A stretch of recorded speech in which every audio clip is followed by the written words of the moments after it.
record. We're gonna be able to share this one, like when you share the full episode, because I remember we did clips last time. Yeah, no, we're gonna share the whole episode. So I wanted it to. This is the visual I had. I wanted my show to start off with like these cool visual elements, and then it kind of fades into whatever the episode is gonna be about. Amazing. So we're gonna go with Boy, this is like we're getting ready to go into the multiverse. We're getting ready to go into yeah, the Oasis. yeah, and we're recording. It's live right now. So there we go. Yeah. Look at that guy. Scene one, camera A, take 8. My guy Nate too, by the way. Shout out Nate. Okay. One, camera B, take 8.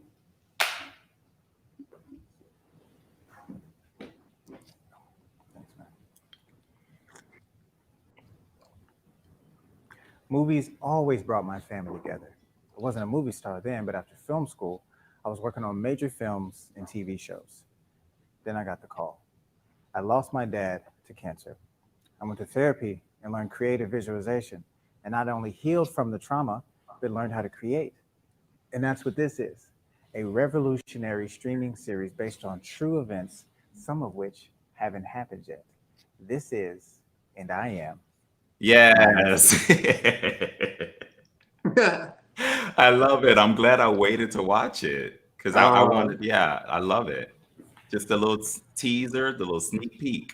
Okay. Little sneak peek, yeah. So that what we're Yeah. gonna do is we're gonna be running that. First of all, honestly, it's a big no-no to show footage like this, the raw footage. But you know what? It's talking just to talk. We That's got King it. Ferdinand on the line, and it's Yeah. these type of things just so happen to break through. And King Ferdinand is one of those special people who gets to get the behind the scenes first take, first look, the raw footage. But yeah, man. I love it. I love it. I just wouldn't feel right if I didn't start off the show and say thank you for tuning in for another episode of Talking Just to Talk with King Ferdinand. You remember that from last time? Yes, sir. That may be the whole thing. That may be a whole thing. I think it is. I'm gonna have to get a start it. microphone too, and we're gonna have to do it together. I have two of these, by the way. So yeah, we absolutely can use them in the beginning of every show. Yeah. But yeah, welcome back. This is another round with Miami Steve. And this episode is going to be about inspiration, imagination, and innovation. We're going to talk about all kinds of different things since the last time we spoke. So how are you, Miami Steve? You know what? I am blessed. I am fortunate. I am grateful. I am happy. I'm growing. I'm expanding. I am present. I am love. I'm here, and I am Miami Steve. I am that I am. So, everything is amazing. Everything is flowing, and I'm grateful. How you feeling, my brother? I'm feeling amazing today because this is the first time I'm able to do an episode and not have any audio issues. When we first logged in, it was smooth sailing, and I was able to share screens. Like I'm learning a lot. So I'm doing very well. This has been a great day so far. It's actually Juneteenth. So yeah, it is. A lot It's of- a special day. yes, Special a lot of day, things to be special grateful holiday. for. Yes. Yeah, we got some major synchronicities going on today. Yep. Yeah. So last time we spoke, there was a lot of things we talked about. We covered your background in film and photography and all kinds of things. You still work with Sony, but also working on your own personal projects. Catch us up. What's been going on? Like we met in person after or before? It was after. After Right? so we met, how long ago was that? Was that a couple weeks ago? A month ago? A couple months ago. Was that a couple months ago? A couple months ago. Man, so yeah, we met in person just off of the strength of a phone call, and you wasn't even, again, we weren't even supposed to really be talking because I was part of a different higher tier support where calls aren't really supposed to get through, but you just so happened to get through and come to me, and we talked.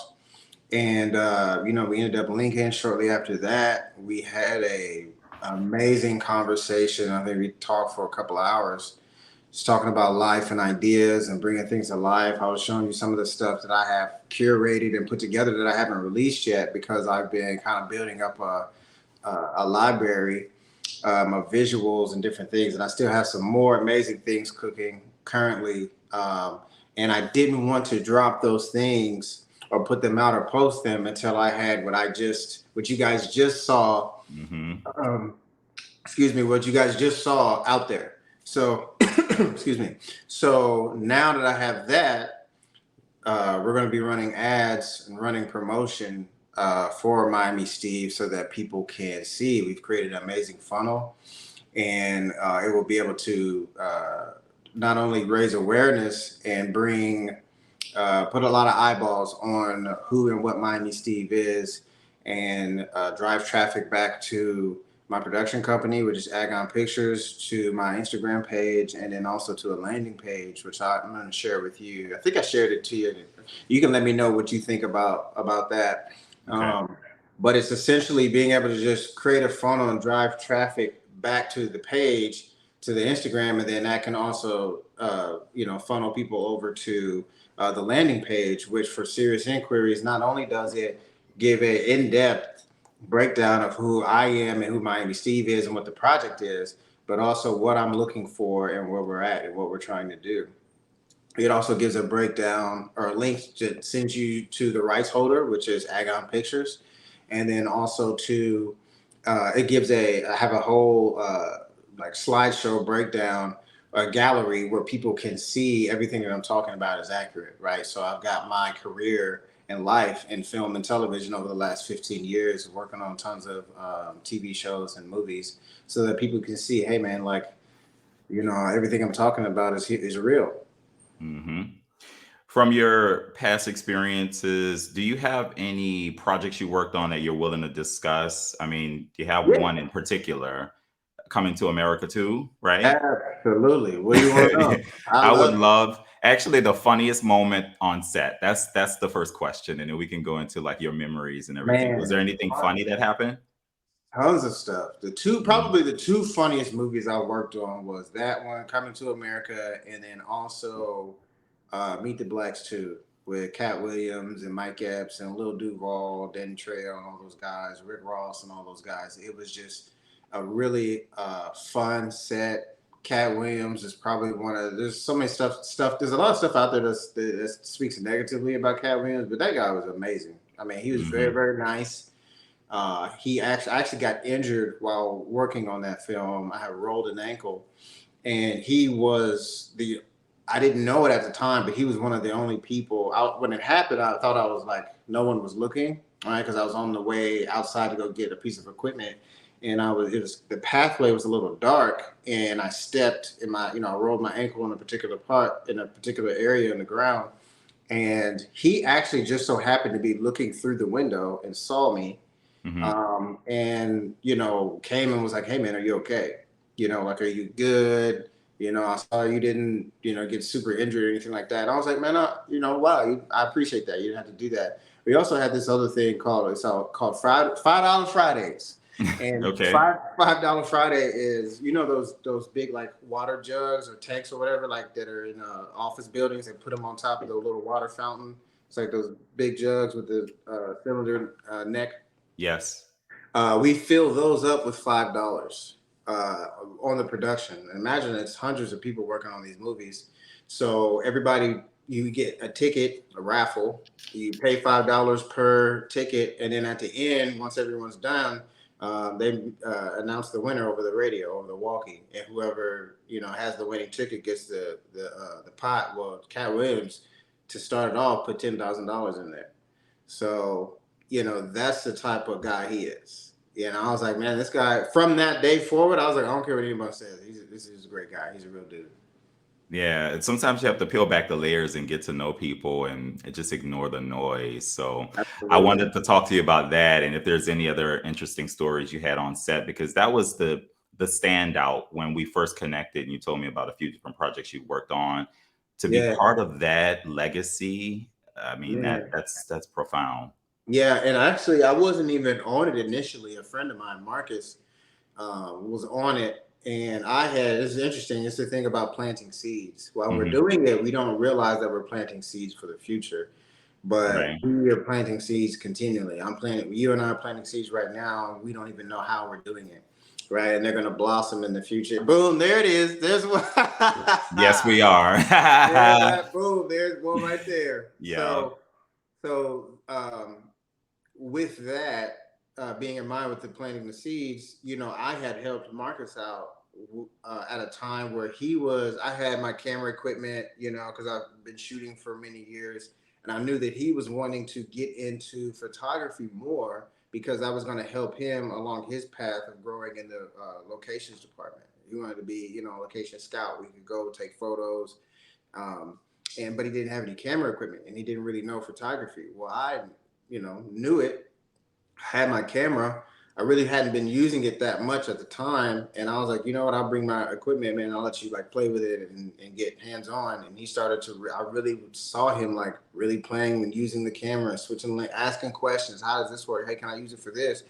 And then eventually, man, I was just like, you know what? Like, you need this more than I do at this particular point. I just gave it to him. I gave him my camera, I gave him my lenses, the camera bag, I gave him the card reader, everything I had, I just gave it to him. And I was like, here, man, like, you need this more than I do. And, that had set me up just doing it, just like kind of just that's the kind of the person I am. We fast forward maybe a year, and he was working on the project, and he called me and he was like, hey man, I'm on Coming to America, and he's like, I just thought about you. I remember what you did for me with the camera and everything, man. And I know that you love comedy, and Coming to America is one of your favorite films, so I got to bring you on this. And he brought me on, and it was just amazing because I've seen them, you know what I'm saying? Every black person knows Coming to America. So it's just like I grew up watching that movie, the Soul Glow jokes and the references. It was so amazing being there. I've got behind the scenes footage and it's on the landing page and people will be able to see, and I'll start to post this stuff more. But Okay. being able to be inside the Mighty Shark barbershop, where they're having that dialogue, and I'm like, yo, like it was one of my favorite moments with the Soul Glow, and they come in and then they talk about Joe Lewis and all that, and it's just like, will you just taste the soup and all that stuff, man. I'm like, it happened in here. This is where it happened, and I'm here. I'm standing in it. And I had bottles of Soul Glow. They had bottles of Soul, and I'm like, oh my God, like, it was just amazing for me, and it really just made me think and consider, like, anything is definitely possible. Being around Eddie Murphy, being able to talk to him, he had just finished Dolomite. Dolomite had just came out, or Dolomite's My Name, and while we was filming this. Okay. Also, while that was going on, in the adjacent soundstage, they were doing reshoots for Bad Boys 3. Bad Boys 3 hadn't come out yet. So my department head was like, hey, Will Smith and Martin Lawrence is over on soundstage number 9. Do you want to go check it out? I'm like, hell yeah. So I got to go over to the adjacent soundstage and see Will Smith and Martin Lawrence. I got Jerry Bruckheimer was there. I was like, oh my God. So, I mean, Will was like right here, walk right past me. I didn't get to talk to him initially, but I just was like, oh my God, this is nuts. Like, I grew up watching this guy. And there's a famous picture out there where it's supposed to be like the Black Mount Rushmore of movie filmmakers or actors, and it's a famous picture with it's Will Smith, Martin Lawrence, Eddie Murphy, and Wesley Snipes are all in the picture together, and I was like right there when they took that picture. Excuse me. I got to talk with Wesley Snipes. We talked shop. We took photos together. Garcelle, Garcelle, I don't know how to pronounce her last name. I think her name is Garcelle Bavo or Barrier or something like that. I'm butchering her last name, but she played Fancy in the Jamie Foxx show. Oh yes. I never knew how to pronounce her her real name, but Francesca. I know who you're talking about. Yeah, Francesca. So, and I had a crush on Francesca for many. Got to eat lunch with Fancy, got to hang with Tracy Morgan. It was just like, and then I didn't get to talk to him, but I saw, there's a moment where Morgan Freeman is in the movie and he has a little monologue. And I'm not going to lie, I was stuck. I'm off camera and he's doing his thing to the camera, but I'm behind the camera and he's looking at the camera and I'm sitting there like this. You're supposed to be doing it. You know what I'm saying? I'm supposed to be working and doing shit, and I'm just like, this is Morgan Freeman right in front of me. Like, this is wild. And my a buddy of mine on I think it was like A cam or B cam. We call him Black. He's a camera assistant at First AC, and he looked up, noticed, and he was like, Steve, turn around. And I'm like, oh yeah, let me. And it was just, man, it was an amazing experience. You know, it was just like, just dream come true. You know, I used to impersonate Eddie Murphy when I was a kid, and now I'm working on this second Coming to America. So I've had some really interesting and amazing experiences, and I've got the footage to prove it. Right, me being there. So the set photo with being there, I got to talk shop with Wesley Snipes about, you know, just filmmaking in general, watching him work, watching these legends work, and it was just a dream come true, man. I mean, I never would have thought in a million years that I would be, you know, brushing shoulders with these people or on the same set with these people. And they definitely inspired me for many, many years. So it was just like wild. That's a really cool story. I mean, my favorite memory from that movie was when Samuel L. Jackson walked into the McDowell's, right? McDowell's, yeah. And he said, "Waba." Anybody move? I'll blow your head off.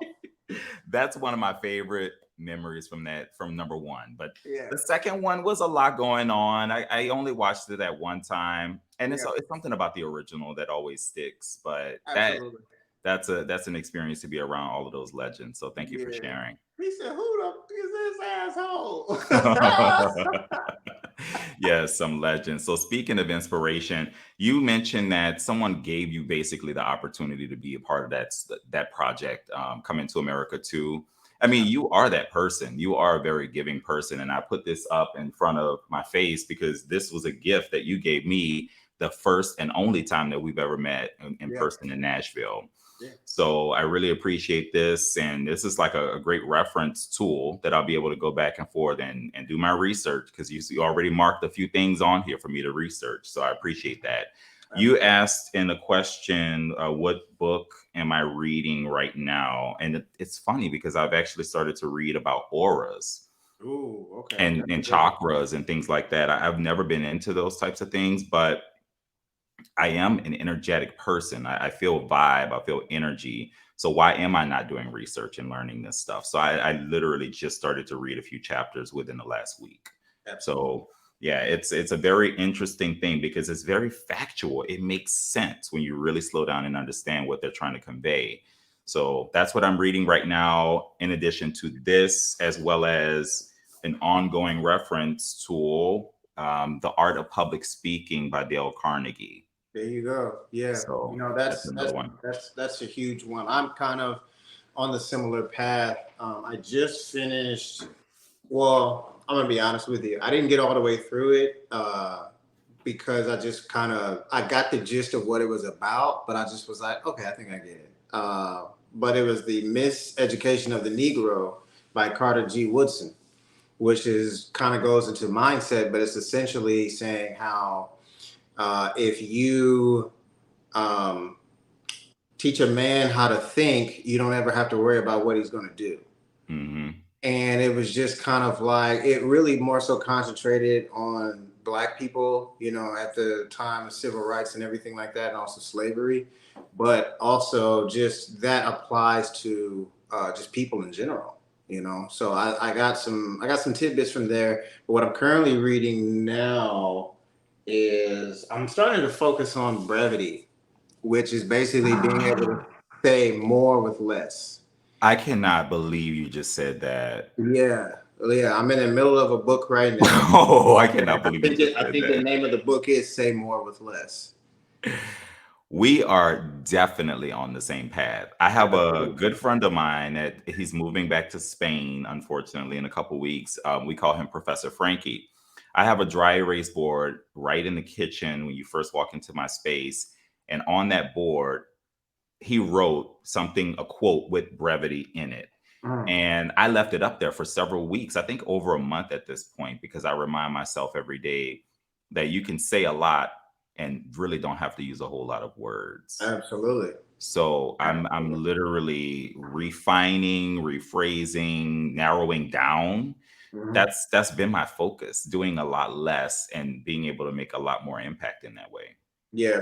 Yeah, it's a great skill to have, and it conveys a lot of different emotions and energy from a source of power, stillness, like, okay, that's fine. You don't need to say any more other than that. And they may think, what do you mean by that? Oh, it's fine. Hmm.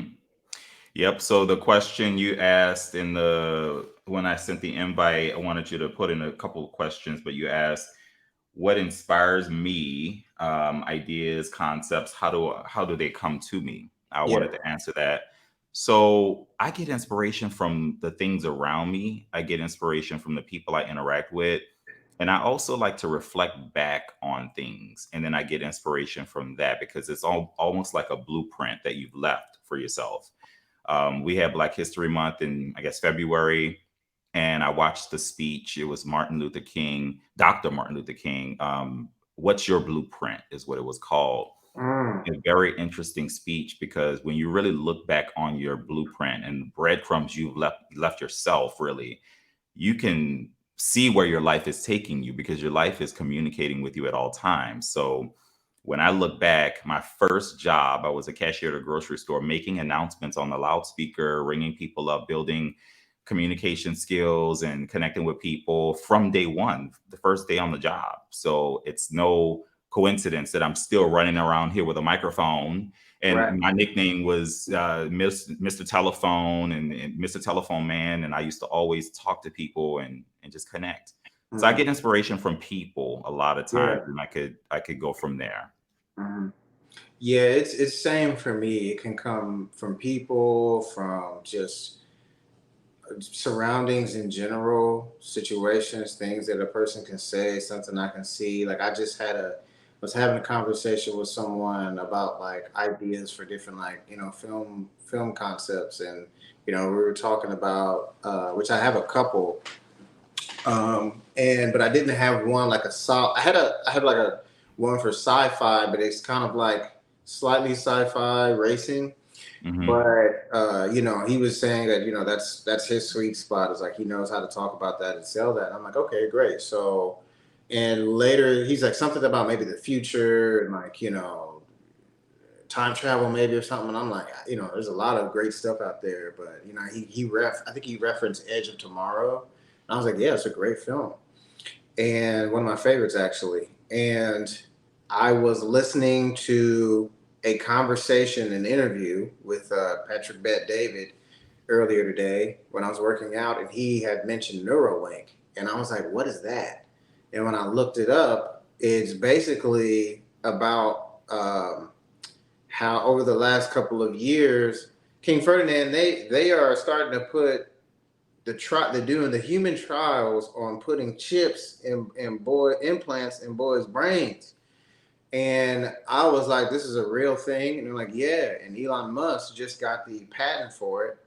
And I just was like, well, this is not only would this would be a really interesting topic and thing to dive into, but it Wow. could make for a hell of a story. And in the midst of so I started to look into it a little bit. And there was like a video that came up about it, and in the video they said, well, this would really open the door for really interesting and cool sci-fi stories to be told, because it's just wide open.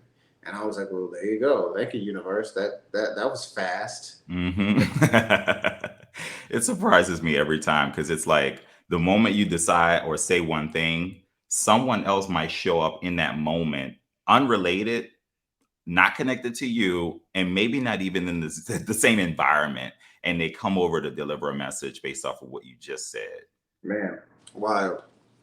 Happens all the time. And the more you acknowledge it too, you become more aware of it. You're like, you see it. You're just like, this is always happening. Always happening. Hmm. Yeah, synchronicity, it's my favorite word. I've said this before. I'll say it again until the cows come home. Synchronicity, it's a beautiful relationship that I've built with the universe and synchronicity and just noticing patterns that just show up constantly. If you really slow down and think about it, your life is communicating with you at all times. And I started to build a relationship with synchronicity in 2019. I've always seen the subtle hints, but in 2019, it was just very direct. And it started with just a little silly yellow butterfly. And it just flew right in front of me and just sat there, almost like it was waiting for me to connect with it. It's so strange to say that now, but I know for a fact it was true. And then I went from that butterfly, seeing it everywhere I would go, and that butterfly transitioned to a honeybee. Every time I would go and play tennis, it would be one single honeybee that would be on my side of the court whenever I'm about to serve the ball. No matter where I go in the city, it would anywhere I would travel to and go play tennis, and there would be one single honeybee, and it would be alive every time. So little things like that. And I just started to really pay attention and connect with it. And I started to expect it. But the moment you start to expect it, that's when it'll shake it all up. And it'll start to create bigger patterns for you to catch on to. Yeah. No, that's so true. That's so accurate. And I absolutely, I agree 100%. All right. We talked about inspiration. I want to play that clip that you shared with me. And I just want to talk about the thought process on this particular one. Hold on 1 second here. Yeah, for sure.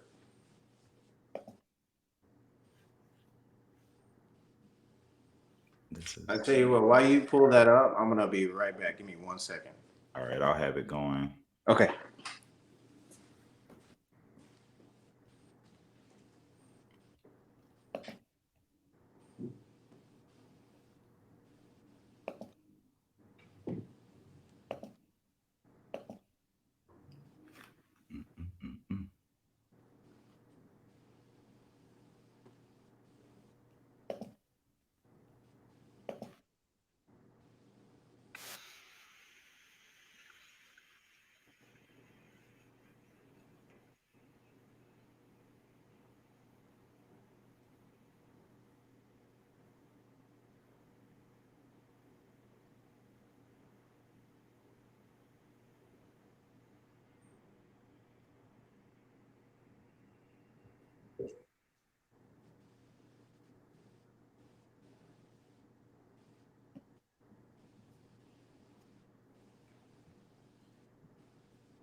All right. So let's go ahead and play this clip here. So this one actually, this clip, this is that's still being worked on. So this is kind of like a placeholder for the time being. But then when people when they click they follow the link or they go to the Instagram page, they'll see an extended version of the promo that we played at the beginning, right? So then when they land here, this video, this being just a placeholder, but the video that will be in this position will be an actually extended video of me talking directly to the audience and giving more in-depth information on who I am, what Miami Steve is, what it's about, what I'm looking for. And then if you scroll down on this page, you can see, because I direct the people who land on this page to say, if you go down below, you can see some of the stuff I was talking about a little bit ago about coming to America. So if you scroll down, you can see some of the pictures and videos from over So nice. Excuse me. You can see this is me from over the years. That video that's playing, that's being at the Mighty Sharp barbershop, and we walk in and Mighty Sharp. Yeah. Barbershop. Oh my God, this is for real? Okay to walk up for real, on this? yeah. Wow. So Should be, people can right? see, like, this was me when I was there, and I was just like, wow, this is it. This is me seeing it for the first time, right? And we're going down, and they built it out, and we go in. You see the Soul Glow, we see Joe Lewis, and all that. Whoa. Dude, I didn't scroll down. I thought that was the video just at the top. I didn't realize you had all of this content in here too. Yeah, no, no, no. So this is what I was saying before. So when people click the link on my Instagram page, it's going to take them to this landing page. And this landing page is basically going to be the video that's going to be at the top. That's just a placeholder for the time being. But the video that I'm going to have there is one that I also recorded, which is about a 5-minute video breaking down who I am, who Stephen DeKemper is, what Miami Steve is, what it is that I'm looking for. I go more in depth about learning the learning visualization. I talk about Dr. Joe Dispenza and Abraham Hicks and how I Mm-hmm. studied all of that stuff, how it brought me up to where I am today. And then I Wow. talk about, I've worked on all these films and different parts. Yeah, me and Wesley. So I talk about how I've worked on these projects and these films. This is me and Eddie, or Eddie Murphy and myself. Oh my God, this is so cool. So this is So it's a little bit towards the end, but this is the first time I saw my name in the credits in the cinema. Mm-hmm. Sometimes when you work on films and projects, even if you worked on it, sometimes they may not put your name on it. Other times you may not want your name on it. Oh, But okay. yeah, but this was one of the ones I worked on where that was something I remember being in film school specifically saying one thing I want to do is have my name in the credits in the cinema. Mm-hmm. And my dad actually went to go see this movie. This is The Hate You Give. And, he got to see his son in the credits at the theater. And it was just, I wasn't there with him, but I just knew that he got to see that, and that was huge for me. Dude, this is You laughing? this is sickening. This Wow. is me slating for a show I did called Love Struck. So you know how Nate did the slate for me. This is me doing that job on a large scale production on a TV show. Okay. Yeah. I muted the sound just so we could talk with that in the background. Is that okay? Or is there anything you want to play? So if we pull it back a little bit and turn the sound Just start on. it over. Okay. I would say start over, go back a little bit. It's 33 seconds. Yeah, there you go. Hold the talking, here we go. So I told somebody in the audience, I said, hey, or one of the actors, I said, hey, hold on.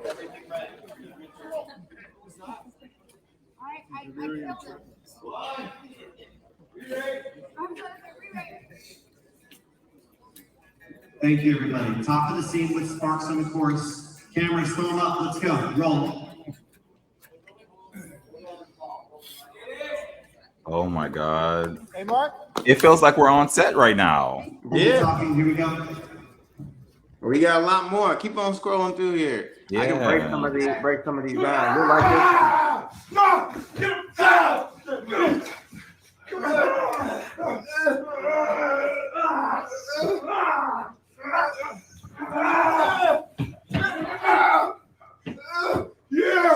Whoa.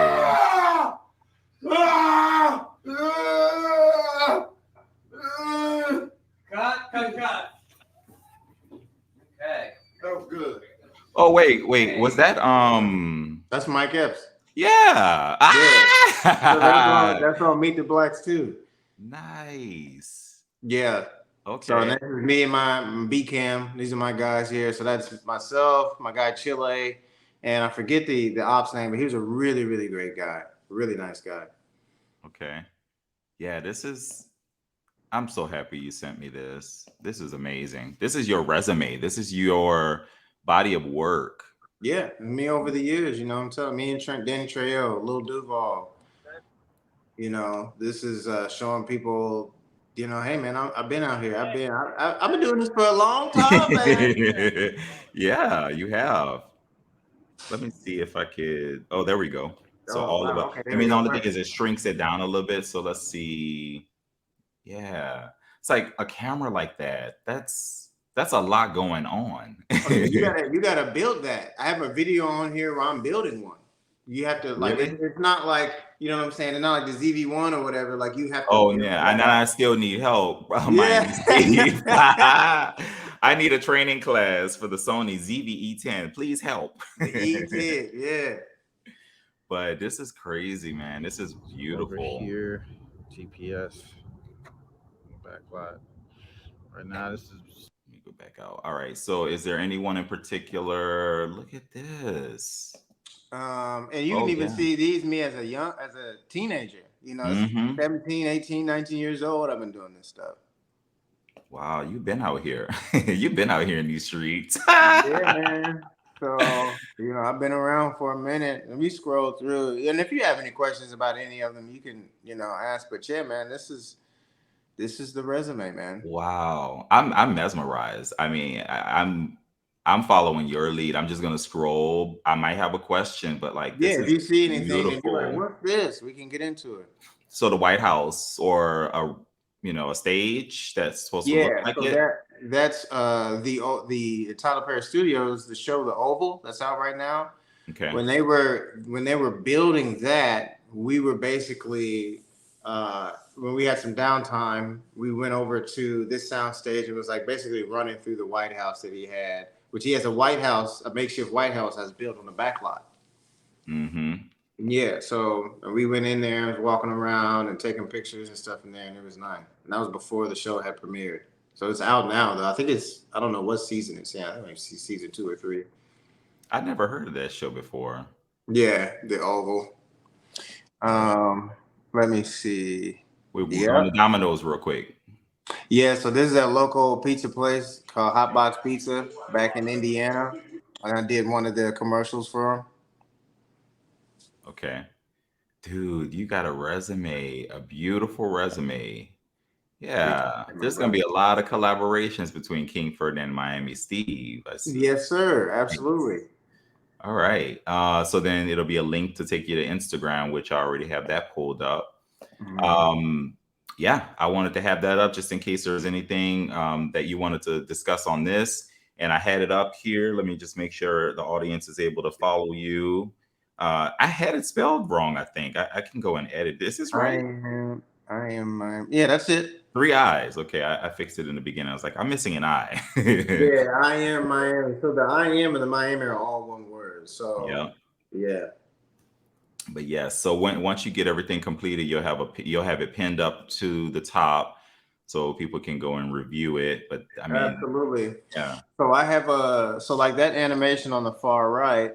I've got quite a few of those that are coming out. You know, that I've just kind of had on the tuck that I haven't dropped yet with music to go with them.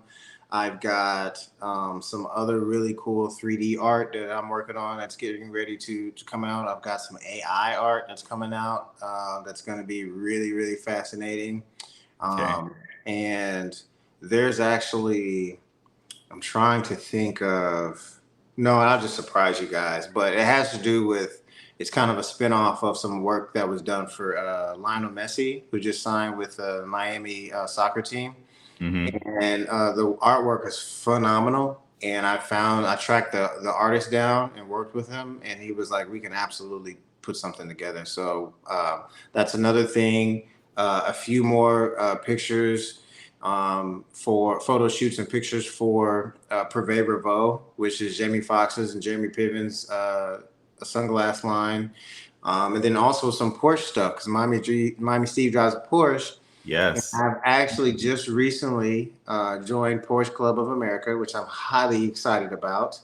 Nice. And I've connected with a local Porsche club here. Absolutely. Show them, please. Yes. I've connected with a local Porsche group here, and we're putting our heads together and collaborating on some amazing stuff. So there's a lot of things in the works, man. And also too, you know, I'll leave it at that. But when people see the ad, the first video that we ran in the beginning, that's going to take you to the Instagram page, right? And we're also going to have, so the one for Hulu, the 30-second one, it's going to have a, you know, the link to the Instagram page. But then also, I'm gonna have a QR code so people can scan the QR code when the ad runs, and it can take them either to the landing page directly or to the Instagram page. So, and then they get to see this, and then when they go to the landing page, they not only get the in-depth video of who I am and what everything is and what we're looking for, but you also get the visual resume over the years. You get the link to the back to the Instagram page, and you get the link to the rights holder, which is the production company, I Got Pictures, and it's just all there for you. Hmm. Yeah, I appreciate you sharing. I wasn't sure which Porsche you prefer, but I like the full body, the coupe. Not Oh, not yeah, that's too small for me to. oh, you like the sedan or Yeah, the sedan. Yes, the Yeah, sedan. oh yeah. Yeah, So they have two. They have the electric version, which is the Taycan, which is beautiful. that's the one I want. Yeah, and That's then the one. they have the Panamera, which is also amazing too. I've driven a Panamera, and they are sensational. But if I had to choose between the Panamera and the Taycan, I probably would pick the Taycan as well. Hmm. Dream car though, Porsche 911 Carrera, absolutely custom build. The Miami Yeah, Street yeah. Edition. You already know probably the color, everything you want on the Everything interior. engraving like that right there. When they open it, it'll say Miami Steve down there. I'll Yeah. probably get the MS and the engraving and the seats, everything. All right. You had a question about my purpose. I just wanted to follow up with that, and we can talk about purpose together, Absolutely. and then also creativity and innovation. When it comes to finding my purpose, I feel that I discovered it just based off trial and error. And specifically, when I started working for Microsoft, we had a personal branding exercise that we did as a team. And I remember I started asking myself those thought provoking questions like, wait a minute, what am I passionate about? What Mm. very consistent that when I leave the room, everyone would remember this thing about King Ferdinand. And I couldn't answer that question. I remember Mm. we did this interaction, and it was more about opening up your mind to figure out what that answer is. And there's no one specific answer. But I really do have Microsoft to thank because having that be part of our meeting and conversation. Microsoft wants us to really explore the things that we're passionate about. They actually challenge us to volunteer and be part of a community outside of Microsoft, outside of business, because it makes you a fully realized human being, so you can contribute on a higher level. Absolutely. Mission of Microsoft is about empowering people and organizations to achieve more. And it's literally my individual mission that it's about making the connection with people and what they're passionate about, and then finding opportunities for people to collaborate, bringing them opportunities to work or, have fun and things like that. Because a lot of people, they get trapped into the world of, I'm an accountant or I'm an executive at a company, but it's really not fulfilling work. And I've been determined to balance my work and my personal life and dedicate equal energy to both of them in every aspect of my life. In the past, I've dedicated way too much of my energy to my professional life, and it's lopsided, and then you feel empty. Then the anxiety, stress, depression, all of that stuff can kick in. So it's been a lot of self-discovery, trial and error to get to that point of the purpose and the mission that I have. And it's all like fairly new when I'm cracking this stuff open. So I still feel like a newborn baby in a way, but Right. I'm able to be a kid again in a way. And I'm And able to that's the tap most into, important thing right there. Is yeah, back in touch yes, with that childlike energy. Absolutely. I'm sorry. yeah. Go ahead, keep going. No, it's all good. I mean, I've always noticed one consistent thing when I really look back at the blueprint of my life is sound, audio, voice, communication. That's the way I've been able to get from being a cashier at a grocery store to now a market leader for Microsoft, multiple states, a great team of people. So, anything is possible. And that's how I found my purpose. And it's still unfolding. That's the thing. It's not a definitive answer, but I know that what I'm doing now is very fulfilling, and I'm also continuing to pull back the layers. So I appreciate the question. Yeah, absolutely. And I think it's something that we all should begin to ask ourselves because it was similar for me. It wasn't until I had a loss where with my dad, where I began to actually ask these questions: who am I? Who is this guy? And I had been thinking about these things for years, especially going through my early 20s, being in Los Angeles. And as I've been growing and getting older, it was like I knew it subconsciously, but like I still wasn't fully entering into it or stepping into it or taking steps towards that direction. I was always kind of dancing around it, you know. Mm-hmm. And now, moving forward and fully stepping into what it is that I truly want to do, I actually looking back on all the stuff that I was doing before when I was dancing around it, actually, um, as I can leverage all of that knowledge and experience in the present moment, right? We may think that all of it was for nothing, but really it's not. All of that was shaping and molding me and giving me clarity. Like to be on set and to see those guys working and these legends, people I used to watch on TV as a kid, I'm standing next to now. And I can see how things were done on a grand scale. Okay, so if that's the case, not only do I know how this stuff works for the most part, but I see how they're doing it. I think I could do that. Mm-hmm. I can do that. I'm right here, you know. Like, and there's countless times when I've been behind the camera and I'm watching them do, the talent act to do things, and I so badly wanted to be in front of the camera, and I would just kind of kill that feeling of that vibe, and now I'm just like, no, I'm all the way. I'm 2 feet in, knee deep. We in All it the way. all Yeah. the way. Yeah. Yes. I will tell you, I feel like my purpose found me. Yeah, it found me. So I was just looking for a job, my first job, and my sister actually worked at a grocery store called Winn-Dixie in New Orleans, Louisiana. And it just made sense for me to just go and work where she worked because I knew I would either be able to get the job, but I actually earned the job and I actually worked hard and she held me accountable because she was like my supervisor. So Mhm. she wanted to make sure there was no favoritism and she kind of worked me harder to prove a point. And I'm okay with that because it ended up showing me responsibility and discipline and, consistency and things like that. But I already had a fire in me and I knew that I was going to do great things. So every job that I've had, I've been recruited for a better opportunity. So I always go back to that first job because I think about it as like my anchor point, my home base. Grocery store, organizing shelves, connecting with people, being consistent and thoughtful about what you put in the bag. It's like those life lessons that people they overlook those things. Mhm. Every opportunity, every experience you have in life is teaching you something that's going to Absolutely. help you get somewhere else. So, Absolutely. If it's not a blessing, it's a lesson. mhm. Yes, sir. I was talking to someone when it comes to creativity and innovation, but we covered a lot when it comes to the project in Miami C that you're working on. But imagination, I have a big one. I mean, I feel like Pinky in the Brain sometimes where I want to take over the world. But, what is it when it comes to imagination? What gets you going? What inspires you to stay motivated? I mean, imagination, that's my little tagline. Imagination, it creates reality. Hmm.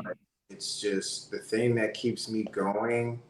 Right now, to be completely honest, a huge driving force for me is this is personal, but a huge driving force for me is, when I was, it's accountability based and it just really, it comes down to when I was talking to my dad on his deathbed, I made a promise to him and I said, Dad, can you hear me? He said, yeah.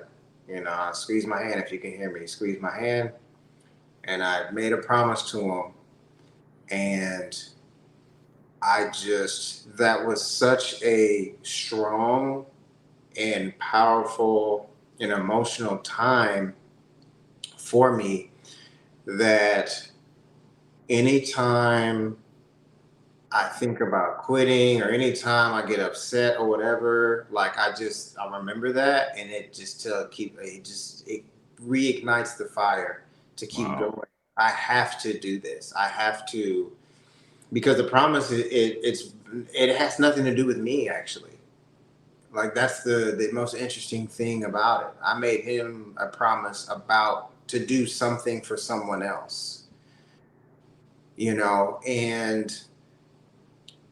said that I was going to bust my ass and I'm going to do this thing, and I meant it. And it was just one of the, I'm kind of getting a little choked up now thinking about it, but it's just one of those things that when I think about it or when I get into it and I start talking about it, it's one of those things that just made such a huge impression on me because let me just quick sidebar really quickly, but the science behind that, the spirituality behind that is whenever we have some type of experience like that, that's either traumatic or very emotional, our body takes a snapshot of that experience and it's stored in the body, right? So what happens is anytime we think about that moment, it starts to conjure up all those emotions and feelings and everything that was surrounding everything at that time. And because I had such a heightened state mixed with a powerful emotion, um, that was focused on or centered around making a promise and getting something done, anytime I really think about, it was really anchored. Anytime I think about my dad or I think about that thing, it always kind of recenters me or ignites me again to get me going back towards what it is that I can't quit. I have to keep this promise. I have to keep going. I have to figure this out. And that's really, really what it comes down to. And it's that. And then also too, just like I have so much that I want to do. I have so much interest. I have so many things that I want to create, and so many ideas, and so many things that I want to explore. And it's like, oh man, like I want to know what can I do with this life that I've been given. I want to know. I want to see what this looks like. Like I have to.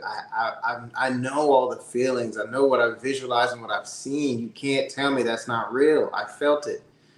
You know, and that's really a big inspiration for me, and then also to others that I look up to who don't even know I exist yet. Who have inspired me over the years. Entertainers, actors, entrepreneurs, and authors, and other family members, stuff like that. And people who just till this day, I always will be a fan. And always revert back to watching them or listening to them, because I believe that those people leave breadcrumbs for people like you and me. Oh, yes, I agree. This crown above my head, that represents the subconscious mind. And it is a beautiful thing. You have to train yourself to believe. And when you meditate and you visualize and you see those things, you can't unsee them. Mhm. So the same thing with King Ferdinand. It's the same exact thing. I remember the moment when I decided King Ferdinand, all one word. There was no negotiation. There was no question. Mhm. And once I tap into it, which is every day, it Exactly. reveals itself to me even more, Mhm. down to the colors, the acronym CROWN, that's courageous, rambunctious, one of a kind, world class, noteworthy leadership and marketing. It's everything is snapping into place for my brand. And it keeps me motivated because every day I look at it, I'm just like, there's something even more beautiful than I saw yesterday. And I was already crying my eyes out yesterday Exactly. with gratitude that I actually have this lottery ticket that's been gifted to me. And we all have one, We all have it. and the more that we live and walk in our own, excuse me, our purpose or blessing or what have you, we can inspire others. I mean, it's literally the same thing that the ones who inspired me, that's what they did. I wanted to be like that. And it's just me watching them fully owning who they are and what they're doing. And it was like, this is my version of it. This is your version of it. And I believe we all have our own versions of it. We all call it something else. But Yep. yeah, absolutely. Same thing for me, man. That's why my social media is I am Miami Steve, is because it's me. I've embodied it. I wear it like it's clothing. I love it. And you know what's funny? Right before I met you, I was going back and forth with the email that I wanted to create for myself, and it's me at kingferdinand.love. But I actually was going to go with I am at kingferdinand.love. Ooh, Ooh. So yeah, which I still can add, you know, a couple different aliases, but it's interesting that when I met you, I was like, this is so funny, Yeah. you No, know. because that is, man, we're getting into some deep stuff, but it's I Mhm. am, I am. Go forth and tell them that I am sent you. Mhm. And it's just I am that God energy, stepping into that and owning it. We all have that. We are all gods. We're all made in His image. So whatever that I am is for you may look differently on me, but it's essentially the same thing. We're expressing it in different ways. Yes, sir. All right. Well, it's 55 minutes into this recording. This is yeah, time flew. We got all over the place with that content that you share with us. And this was the first ever, I guess, an exclusive sneak peek behind the scenes. You got it here on Talking Just to Talk with King Ferdinand and Miami Steve. Yeah. I love it. Thank you so much. You really are the king of spades. You got it all figured out, man. And I love connecting with you. Every single time I speak with you, I usually learn something new or there's a light bulb moment. So we got to continue this, okay? Absolutely, man. Absolutely. All right. For the audience, please follow Miami Steve at I am Miami Steve. And I don't know if that's the same on Facebook, but I'm sure whenever you get the landing page, it'll take you to all of the social medias from there, right? Yeah, so I think the main one will be the Instagram. I do Okay. have a Twitter, and I believe it's the same. My Twitter is the same. I am Miami Steve. But yeah, the Instagram is the main one I promote and use because it really allows me. It's what I'm most familiar with, but it also has a lot of great functions and features. And I'm also a visual person. It allows me to really Oh, me too. Yeah. showcase the world of Miami Steve there, and this is what the ad and everything talks about. And on the video on the landing page, the purpose of the social media page is to bring the world of Miami Steve to life, right? And to use this page use the platform as a to peek, to be able to see through and get a glimpse of what that world and that space looks like, and to show you in just as many ways as I can with incorporating the Porsches and the sunsets and the color palette, and doing little micro productions and everything like that. It's to incorporate all these things together and to just show you, hey, look, this is what it looks like on a small scale. So when the show is out, right, we're going to take this and scale this even bigger and bring it to life, right? And then once it's out through on streaming series, we're going to then break that fourth wall and bring it into the real world. Hmm.